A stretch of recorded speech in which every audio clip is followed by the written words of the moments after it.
Good morning, everybody. Greetings in the most wonderful name of our Lord and Savior, Jesus Christ. I just want to take this opportunity just to wish all our parents a blessed journey with your children. May it go well with you. I know it's not the easiest task for those that don't have children yet. You want a broader family to raise your kids in. If it's the word that helps them, if it's children's church that helps them, if it's a host and hostess at the door that greets and assists, every little bit helps. And I really honor that, and I respect parents that brings their children to the house of the Lord. May God bless you, and may your children live the fullness of their life. May they be successful and live the purpose that God created them and for them to be on the face of the earth.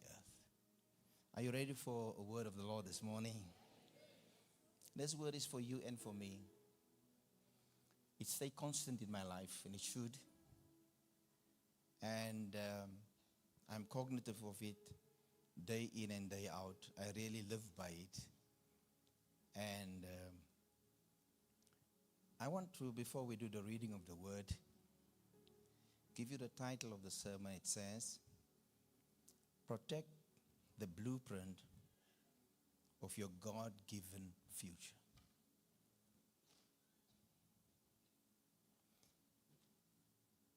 A blueprint is a hidden design of a future structure before it becomes visible. This morning, I scratched in the archives in our safe this morning to bring a blueprint out. This is a very simple blueprint, but this blueprint is the office space in front of the church building. I did not design this originally. This property previously belongs to Investec. We purchased this from them. This is their design. I did not see this blueprint, but I live in this blueprint. You see it. You receive counseling in this blueprint. You walk through the doors based on this blueprint. People might not see this blueprint, but give it time. Every individual in this place, the Lord weaved you in your mother's womb with the original blueprint. You have a mandate. God knows exactly how you should look like. Not more on facial expressions and body build, but more in character and fulfillment of purpose. There's not a single one in this room, and even those watching by live stream, that's here by mistake. Even if your mother made a mistake before marriage, you're still not a mistake. And even though you, what we call a lat lamarki, you're still not a mistake. If your mother and your father said you were not supposed to be here, they are so wrong. God planned you to be here. Every single person in this place. It is divine. It's meant to be. Your hair texture, your tone, your voice, your body, your family, your DNA is decided in the corridors of heaven before your great-great-great-great-great-great-grandpa and mom got together. What I'm saying is no one is by chance here. Live your life. Live your future. You have a blueprint, but this morning, I'm going to leave this here and don't pick it up. Don't worry. It's not by mistake. I just leave it there. I'll touch on it at another point. What I want to bring across here this morning is simply that, just give another minute for standing, that with this blueprint, it starts off by only identifying a piece of land. And then when you have the land, then you need to get services on the land like water and sewer. and electricity and the like on the land. Before anyone could see anything, I can hear the neighbors say, I wonder what are they doing there? Sister, Mr. and Mrs. Nosy. Some can even stop and say, what are you doing here? It's an open land. It's not your land, but there's interest. The building is not there. The building is in the heart of the man and the woman who plan to build that house. Even if you're nosy, you don't know. You see, life is about chapters. If you want to take life in one chapter, you're not going to live life to the fullest of what it's supposed to be. Life is about chapters. Let me give you a typical example. A chapter is the land. A chapter is the sewer and the electricity. Another chapter is to get an architect. Another chapter is to get the architectural plans. Another chapter is to sit around and say, I want you to move this there. And the architect says, it's not possible. Which direction would you love the sun to come up for your main bedroom? The dynamics that goes around there. Then people rocked up here with a foundation. But that's a chapter, another chapter. An inspector must come and improve the foundation. It's another chapter. The house is not just there in one shot. Your life will not be fulfilled in one shot. It's chapter by chapter by chapter by chapter. And you should live every chapter. You must enjoy every chapter of life. Get into that foundation, walk around a little in the foundation, get out of it and ask a few questions. And, oh, is that where the kitchen is going to be? Well, even the person, sometimes those who dig the foundation does not even know how the kitchen is going to look like. But you AI that kitchen long ago. You can see yourself already cooking, but the others can't. I'm here to let you know. If you allow other people in your blueprint, you will never fulfill the ultimate goal that God has for your life. They know nothing about the kitchen and what you want in the kitchen. They know nothing about the direction of your bathroom and your bedroom. They know nothing about that.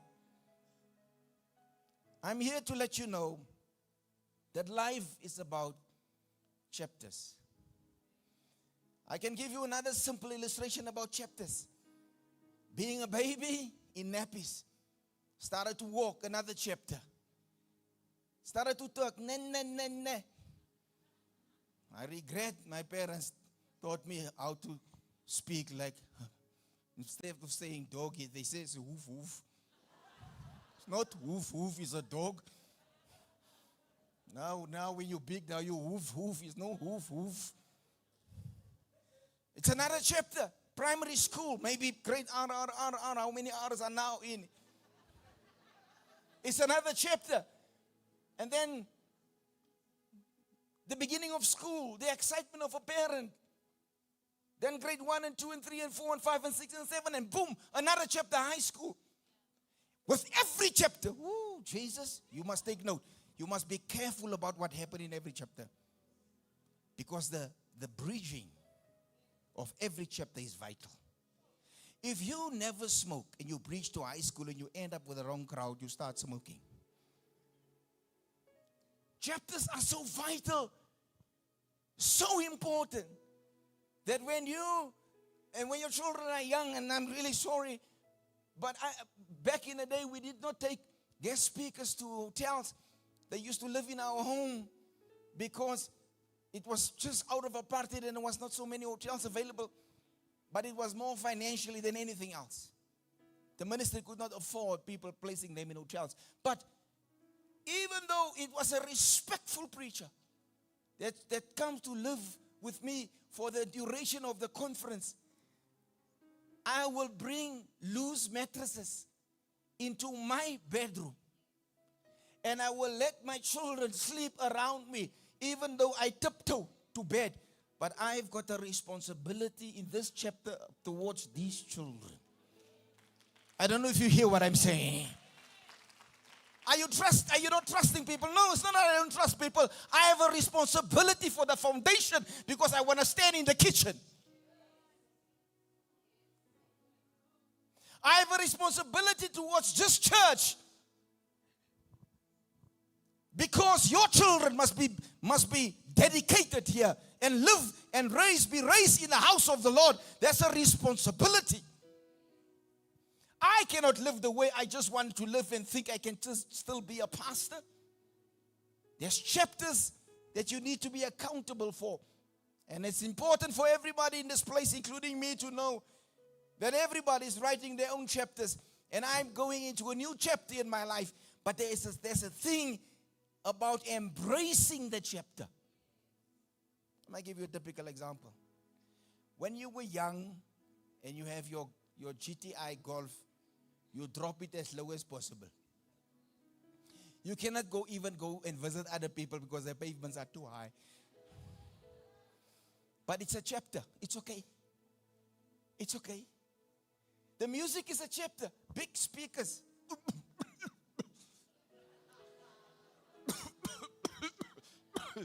But you know what? It's a chapter. It's okay. The only thing that you will get after that is deafness when you're 60. That's the only result that will. But all I'm saying is, I don't look down on a young guy that lay back in the seat and drive a car and the music is loud. For me, I say it's his chapter. Let him. It's his chapter. He's writing his chapter. Can you see me now? With the GTI dropped, the seat back, and I go.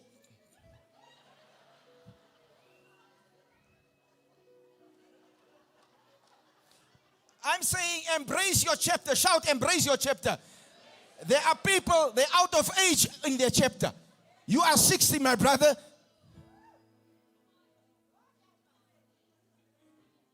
You are not hot anymore. You've got 3 chins already. And 1 big helmet here. I'm saying, live your chapter. Can I get a shout? If you have 3 children and your body is not the way it was when you were 28, live your chapter. Tell hubby, it's my chapter. Is there any agreement on that?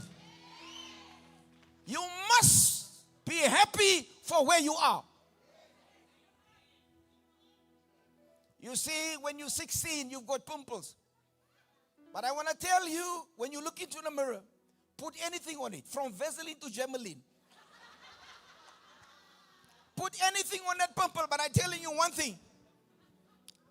There will come a time, ask anyone, where you're going to kiss those pimples goodbye. Even if you want the pimple, it will not come. Because your chapter of pimples are over. Your pimple chapter is over.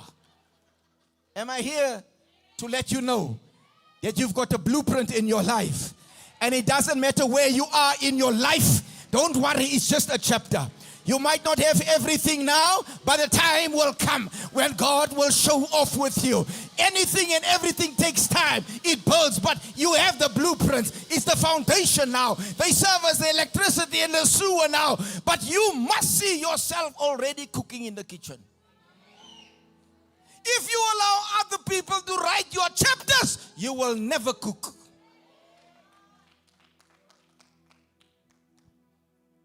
I'm here to let you know that it's important to protect the blueprint of your God-given future. You receive from God your life. Your life is valuable. And your life is not like my life, and my life is not yet like your life, and my gifting is not like your gifting, and your plans are not like my plans. Everyone in this whole building, including those watching by live stream, you are so uniquely designed to bring fulfillment to the whole earth.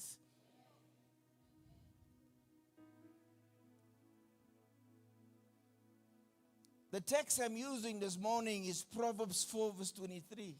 It says, above all else, guard your heart, for everything you do flows from it.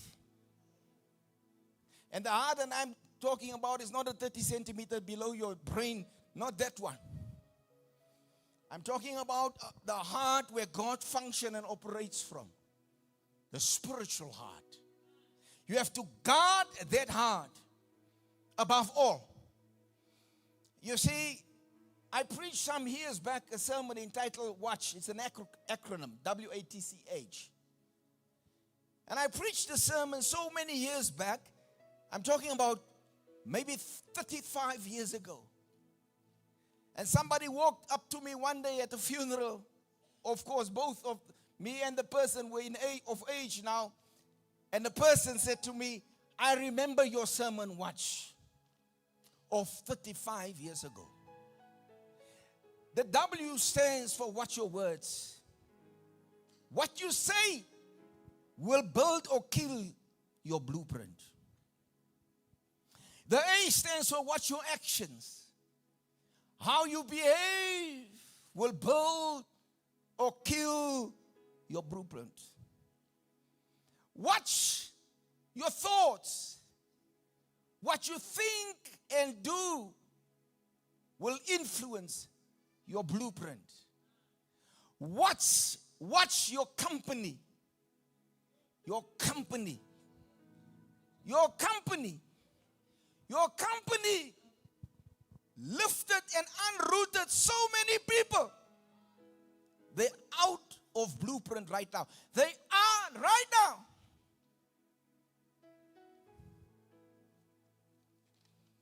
Not building this original building. They steered away from this. And they have an alternative idea of another blueprint. This is God's idea for your life. But because of company, you are settling for a 2-bedroom house. And that was not God's idea. And I'm not my idea is not literally a 2-bedroom house, but you know what I mean in objectives and achievements in life.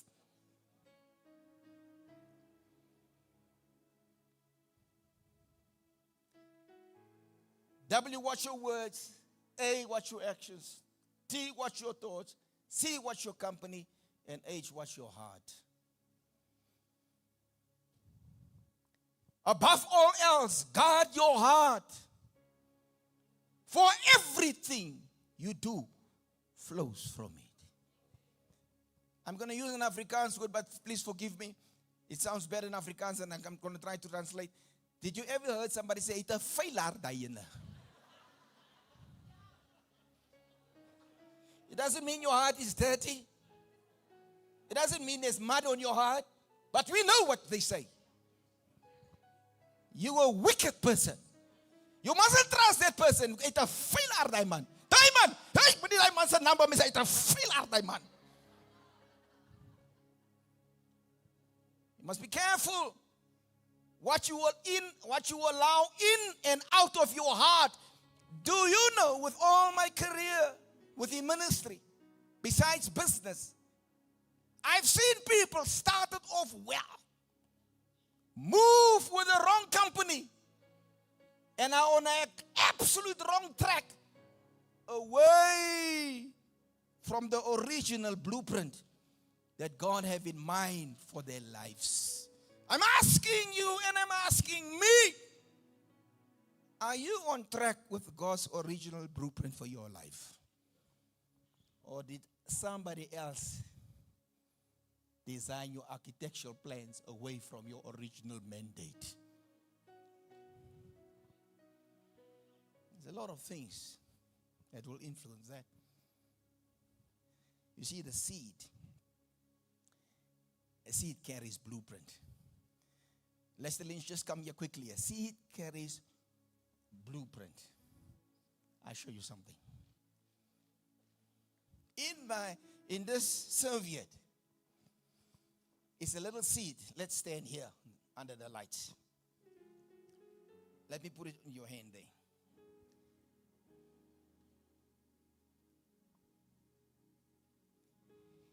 I just want you to confirm that you see a seed there. Yes, Doc, I do. It's so small, even if I pick it up and show it to the camera, maybe go closer and try the camera to see if the camera can see a dot on that. I don't know if your focus will work on that. Is there something there? It's not good. The distance is not good. You can't see it. The only reason why I ask you to come, Lester Lynch, is just to confirm that the preacher is not visualizing a seed and that there is a seed there, right? Are we in agreement that there is a seed there? Thank you so much. Give your hands to Lester Lynch. There's a seed there. Give me a minute. I'm standing. If you want to sit, you may welcome. Go now. I just want some water. I don't see water here. I'm nervous. I didn't preach in a long time.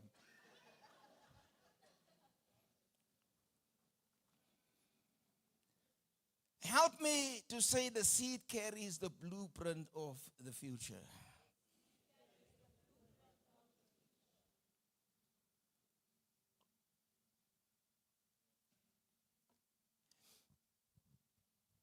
Inside every seed, and the one I've shown Lester Lynch now, is a complete design of a tree. In that seed is a complete design of a tree. Can you see it? Yes or no? On this piece of paper is a complete design of a building. You can't see the building, but it doesn't mean that piece of paper does not exist. So this seed here, in it there's fruit in it. In that seed, there's a harvest in it. Oh my God. In that seed, there's eventually everything that's needed locked up in that seed. I'm here to let you know, when God weaved you in your mother's womb, He weaved you with everything that's needed. In this building are lawyers, and in this building are plumbers, and in this building are technicians, and in this building are businessmen, and in this, He weaved you with that in your seed. It's right there. There is not one person, not one single one in this whole room, not one, that's designed without the ultimate goal. But you see, what happened in life, we allow people to hijack our blueprint. You see, a tiny seed does not look like a tree, but genetically, it's there already. It is there, right there. In the same way, when God plants a seed in a person's life, whether it's a calling, whether it's a dream, a gift, a promise, it already carries the full potential of what that person will become. Let me give it to you simple. I don't know about you, but when I look at my high school pictures, Stanton Billings, I don't like it. My nose was growing faster than everything. Who's here that loves the high school pictures? I simply don't. Who's here that would love to agree with me that you look better now than 20 years back? I don't know. I'm older, but I prefer this older. It's like, anorexia looks like was my portion when I married. It was like there was no waistline or anything. I could not think how my wife could marry such a funny guy. What I'm saying is, when your mother have you in her hands as a little baby, not even your mother knew your potential.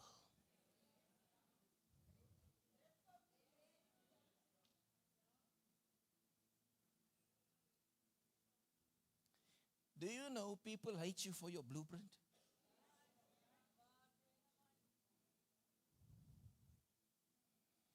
When God created the seed, He placed a tree inside of it.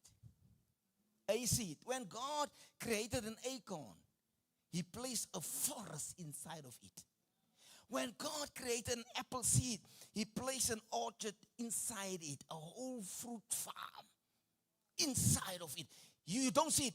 God, in His beauty and in His excellence, only created plants once.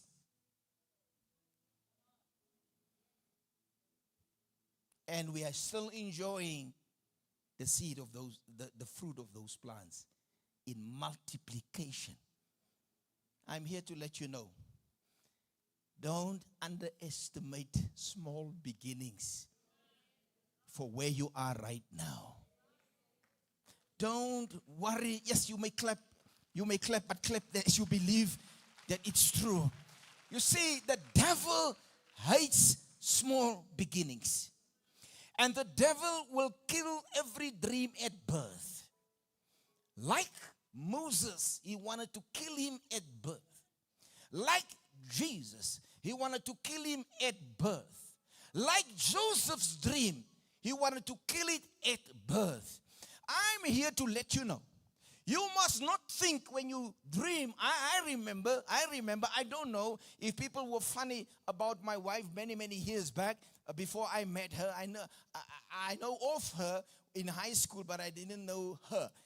Because back in the day, they call it LPs, long play. You call it vinyl now in the modern world. But back in the day, I believed that I had her LPs, her vinyls, her long play. I did not know because I was friends with the same friends of her. So her friends borrowed her LPs and borrowed her LPs to me. And now that then we married, and then she said, "You still have my LPs." I said, "What? I don't know any LPs." But I'm saying, when she was young, very young, in the youth, she had a dream to live in a double story on a hill. I don't know if people love that dream. I don't know if people hate that dream. I did not know that dream. It was the other day at the funeral of Cynthia's brother, your uncle Winston, that she said to me, she had this vision as a young kid. And Pastor Winston was her youth pastor. And him and Virgie used to know her dream of living on a hill. And at his funeral, we were in the funeral right there, seated right there.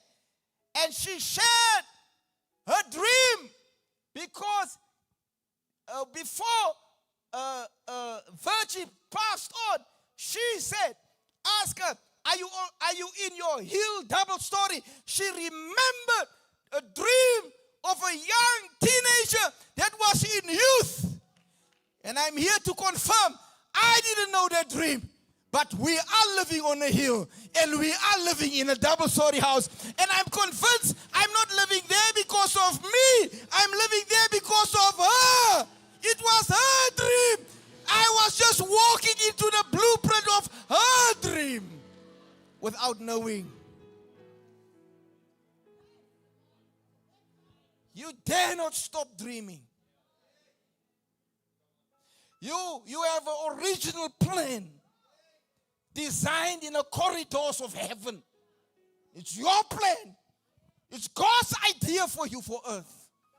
It's to live the fullness of your life. And you're going to live it. I say you're going to live it. I'm going to show you something of Apple. In 1976, Steve Jobs and another guy, but also by the name of Steve Wozniak, he built the first Apple computer in a garage of California.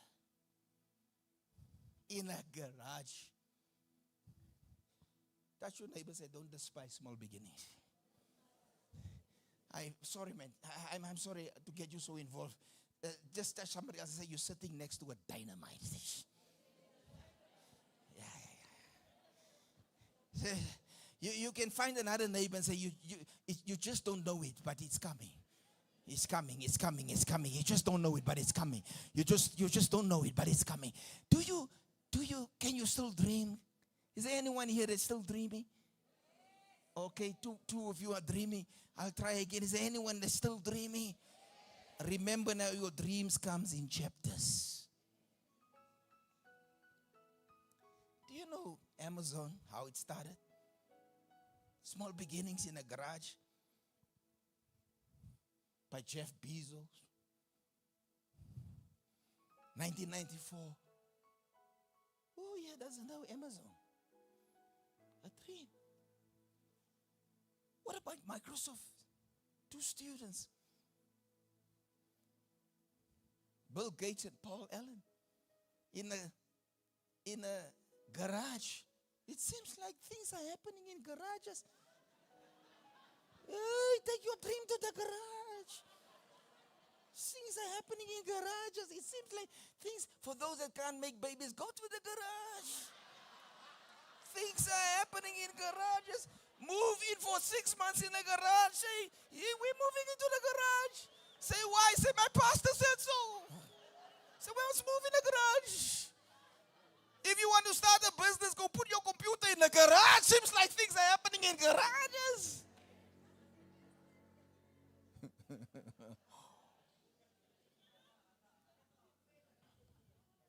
What about Nike? It started out of a boot, a cart. No, not this time a boot, smaller. Nike started in a garage. No, in a boot. A car trunk, as the Americans will say. In 1964, who here in your family or yourself, at one point or the other, owned a Nike? Everybody almost. But it started somewhere. But here's the thing. I was thinking, what on earth have the ability to kill a blueprint? The thing that you were so sure about, what can kill that? There's a few things I'm going to mention and I will be out here. The first thing is you must not neglect your seed. And I'm going to give you a modern way of neglect. Please give me your attention. You might get in at varsity, or you might get in at college, but you can neglect that specific education. You're already there. It's part of the blueprint. You've done your high school. Your first year in varsity. Did you know? I don't have the percentages now, and I dare not want to give it to you. But I'm friends with a lot of professors. And one of the greatest concerns are first years. They say first years turn alcoholics in that year. Into alcoholics in that year. First years explore sex in a way that you cannot even think of. First year experiment with drugs. First years, I'm here to let you know. I don't know why God wants me to speak to our rhythm youth that's in their first or second year. You had a dream completely for 12 years. 12 years. Parties smashed their dream. Social media, wrong sites, teaching you how to commit suicide step by step, killed that blueprint. Laziness, now that there's no mom or dad looking over your shoulder, killed that dream. Skipping classes, killed that dream. And before you know it, I find you at Pick a Pay hitting the till. I look at you and I said to myself, without telling you, because I will never embarrass you, what on earth is this brilliant brain sitting behind this machine? Not that it is wrong, but somehow you compromise your dream. Here, my God, help no, will ek praat no. Jesus. When you look at a young girl, beautiful, on her way somewhere, and one night stand, spiked alcohol, one night, smashed their dream.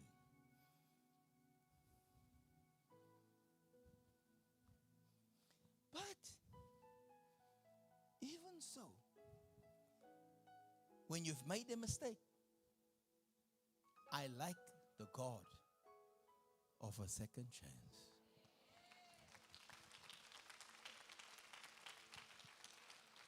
God have a tendency of coming around again.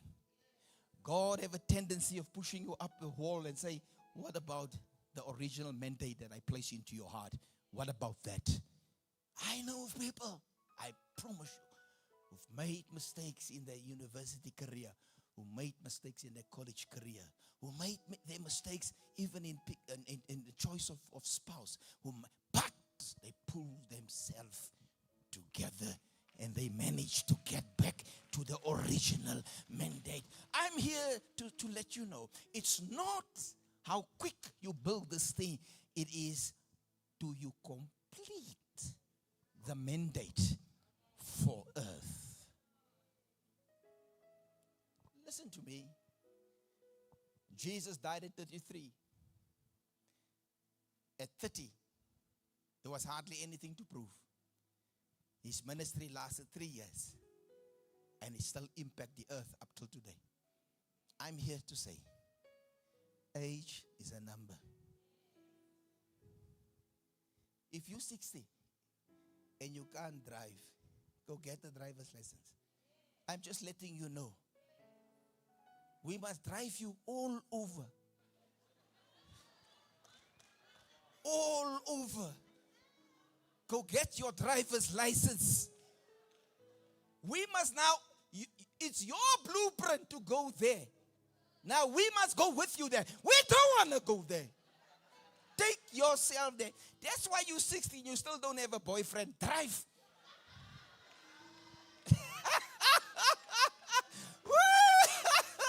Jesus have mercy on people that doesn't have boyfriends and girlfriends.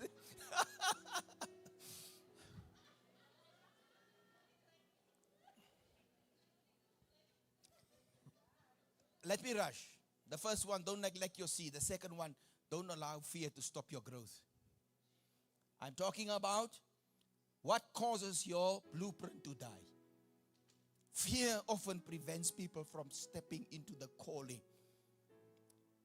The first one is people fear. The second one is failure and rejection. The third one is criticism. Fear can paralyze a seed before it even grows. Just fear. Who here had an idea? I want you to be dead honest. You had a brilliant idea, but you were too scared to start it. And now you see it on Facebook and other people are making business from it. But it was your original idea. Anyone in agreement on that? Any form? It was your idea. But you never lived it. There's not a person in this room without a blueprint. In you is a business. In you is a practice. And sometimes God push you over to the other side to get you to your original plan. Sometimes God gets you fired. Do you know how many people started business because they were fired? But they are successful today. What was number 2? Number 3, don't allow the wrong environment to stop growth. You see, even a good seed struggles in poor soil. If you look at Jesus, he teaches us in the parables in Matthew 13, seeds fall because of the different seeds, and hard soil, and shallow soil, and thorny soil. Different soils, and you will find different soils on the face of the earth. And once more, I mentioned to you, life is about pockets. Life is not just one thing. There's chapters in life. You just have to get through one chapter into another chapter. And sometimes you will feel like a failure in that new chapter, but sometimes that new chapter is uncomfortable, but it doesn't mean it's not God's chapter. In modern terms, if you look at wrong environment, toxic relationships. Do you know how many parents will say, my son was on track till he met this girl? But they don't say it that way. I'm not going to say the word. You can say it in your mind. But she said, till he met this bee. You said it, right? For those that's angels, you didn't say it. May God bless you. You'll go to heaven right now. But this was a good woman, a good man, or a good woman. Toxic relationships. I tell you, toxic relationships will let you abort your original mandate.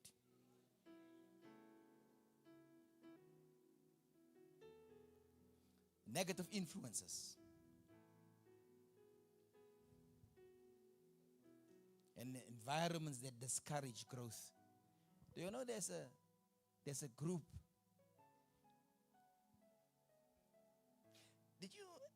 Something very interesting happened when we do funerals. They always place us on a hill to preach. We must go stand there on top there in the sand there and preach because we must see everything. But I enjoy that. I go stand there on top, then I preach at the funeral. But you know what? There was once, these people, they got there with me in another town. We didn't know anyone there. No one. Not a single one. It's just that we knew the person.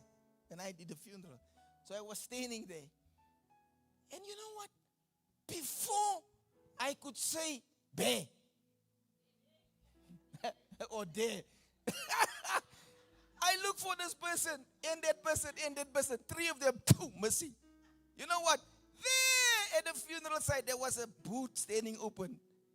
They were chilling there with guys that they don't even know. The reason why I'm giving you that example is, isn't it weird that the same attract the same?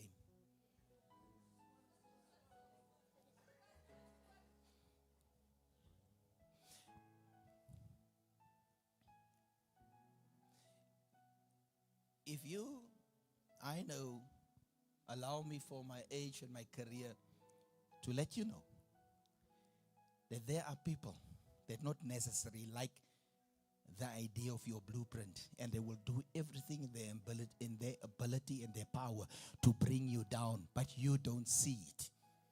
And you still protect those that wants to bring you down.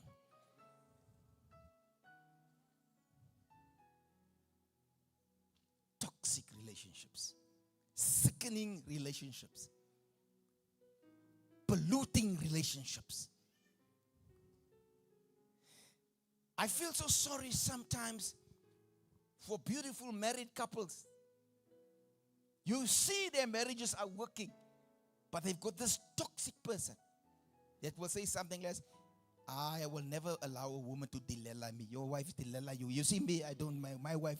And then you try it at home. Hey, you're not going to delala me. Then you go through a divorce. Hey. Then you go through a divorce. And then Mr. Delela is still married. Because Mr. Delela did not like your marriage. Mr. Delela wanted you also to divorce. And Mr. Delela is still married. You can never live somebody else's blueprint. And every house in this place must be respected. And every household in this house, in this place, have a mandate, a blueprint of what is the ultimate goals and objectives for this household. And you know what? As much as I used to love my mother and as much as I used to love my father and so many other people, there was always this in my head: I am not them. I'm not going to run this house like them because I'm not them. I don't know what they went through. I'm not them. You cannot bring your mother and your father in your marriage here because you are not them. You must have your own blueprint.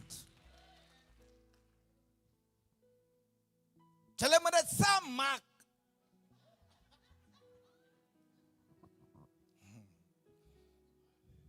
Amen, brother. Amen. Hello, high waters. True brood of water. Pop en tik. Ons gaan het maak, my skatebol. Look at me and Joe now. I got even a master jacket on. En hy is nie van Timo nie. Hy is van Sheen.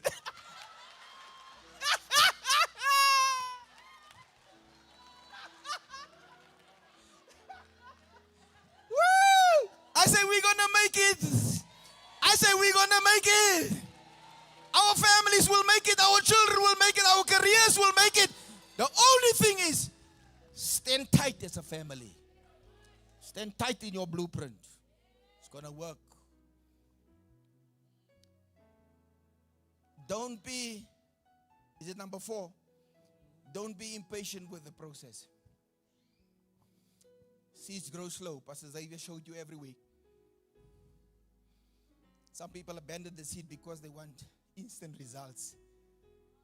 You know, I'm so thankful for our worship team and our band. I tell you why. They don't want instant results. Do you know how many churches struggle with bands and worship teams? Because they steal one here and steal one there and steal one there to speed the process. But I can stand here. First, I could thank Wayne Pretorius, who literally instilled that into the band. Then he transferred that over to you, Stanton. There's not one band member that we have to pay. They don't do gigs in church. They're here in church because they want to be here in church.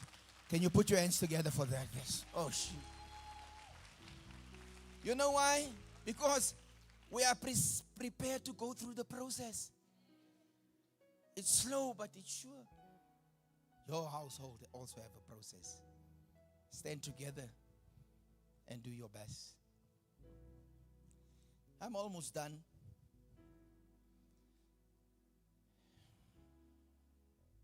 Please just say with me, don't be impatient.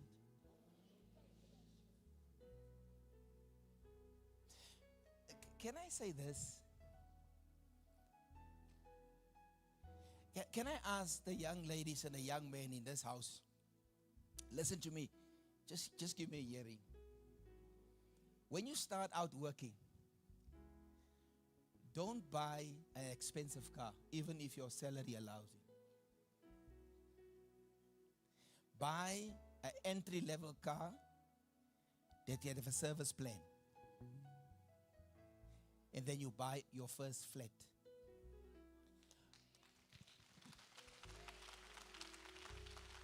That's a blueprint. Before, so here's your friends, you're getting to a party, they cry. You come there with a Chevy Spark or there's Chinese cars, the small ones, I don't know those names. I cannot even pronounce those names, but it's so like a Chinese car. It's a Chinese car. I don't know what's the name of the car, but it's a Chinese car. It's small, it's cheap, but guess what? This guy pops out there. Skip his cue, not that it's wrong. It's other way around, not that it's wrong. Gets out there, the chain hangs on the floor. It's cold and it's heavy. It's got a bump because I have to practice all night long. But you've got a property. He's got a car that's declining in value every day. You must have a plan, a blueprint. You must think what you do. Be progressive in your thinking. Think wise. It's not to impress anyone. It is your blueprint. It's in you. We were sitting on the beach minding our own business while Pastor Xavier is running the church.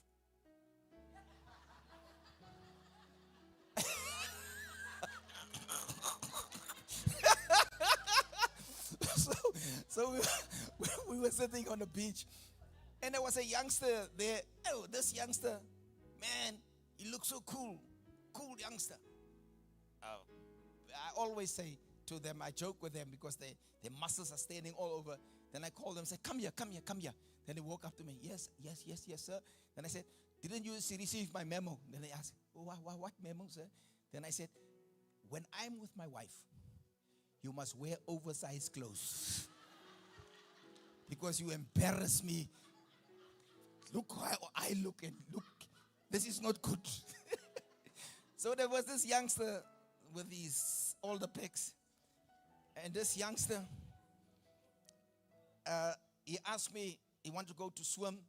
And he asked me and my wife, I don't know why we look trustworthy, because he was not the first one. We were looking after 6 cell phones at the same time. But they will leave the cell phone, say, we want to go swim. Can I leave my cell phone there? I said, all right. They go. And then he returned and I said, what are you doing? He said, no, I'm engaged. And I'm just the morning out, my fiance is meeting a friend. I said, what are you doing here in Gardens Bay? He said, no, I just purchased my first flat and I'm about to buy my second flat. This boy, I said, young man, I guarantee you, there's no BMW in the car park.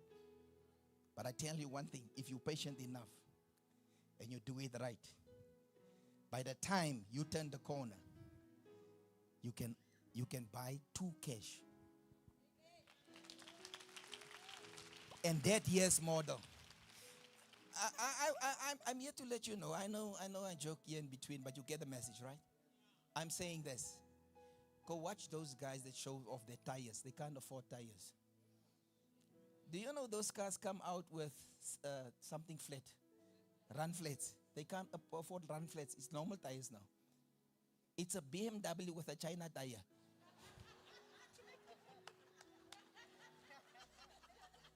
You know why? They can't afford the car.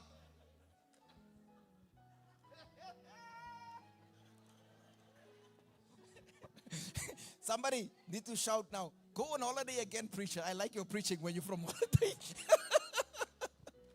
I'm about to close. What I'm saying is this. Don't compete with the world. Compete with your blueprint. If you have a mandate for your life, and everyone is different. One might live in a 2-bedroom now, and the other one might live in a 7-bedroom now. But you don't know how that person got there. Live your blueprint. Don't be pressurized. Have a microwave that turns a knob. It's okay. The new microwaves make coffee for you as well. So don't worry about those. There's some fridges. I had a fridge. Listen, that fridge of mine was talking to me. I mean, if your fridge can start talking to you. My fridge was telling me, how long are you going to sit up with me because you have me for such a long time? I said, as long as you work, break yourself. I'm saying, I'm not trying to show off, but I'm just trying to show you something. I'm not pressurized. And I go to family members, they've got beautiful fridges. I can see myself, I can do my hair in some fridges. There's a mirror in a fridge. There's some fridges, they do stuff. But you know what? Years later, I'm talking about, I'm married 40 years. 39 years later, I have a fridge that you press a button and the ice comes out. And you press another button and water comes out. And you press another button and crushed ice comes out. And you press another button and it dressed me. But that is not the truth. All I'm saying here, you must be patient with your blueprint. Am I okay with that? You must be patient with your blueprint. And it must be God aligned. I'm closing.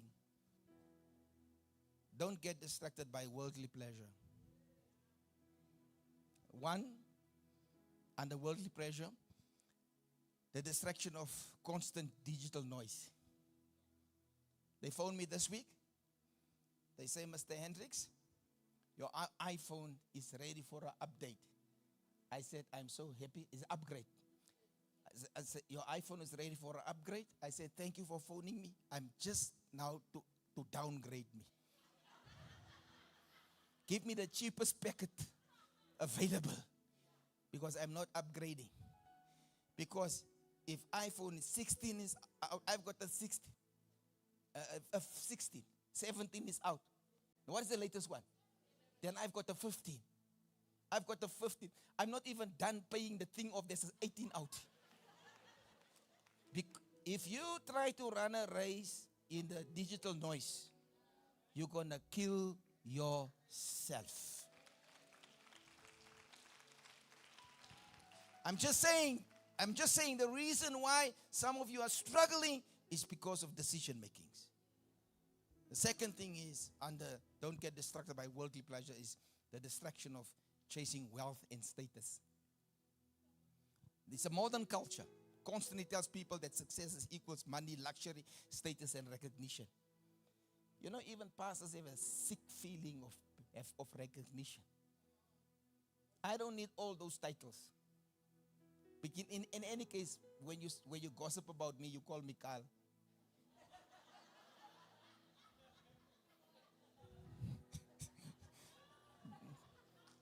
Don't put any fancy thing on there. So I'm saying here, at the cost of, watch this, distraction of chasing wealth and status, at the cost of your calling, at the cost of your family, at the cost of your spiritual life and purpose. Number 3, and I'm closing, the distraction of living for approval. It suffocates growth and it kills the blueprint way ahead of time. There are certain things that will embarrass you in life because you're not there yet. Don't worry. There are times that you don't have the makeup. You don't fit in because of the brand. Don't worry. There are times that you don't pull up with the right car. Don't worry.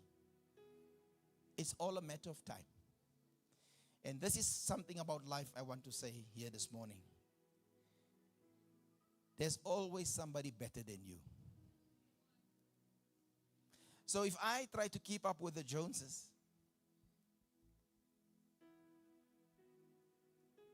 somewhere in the world is somebody a billionaire. You can't live your life in approval of others. Can you just say this theme with me again? Protect the blueprint for your God-given future. Amen.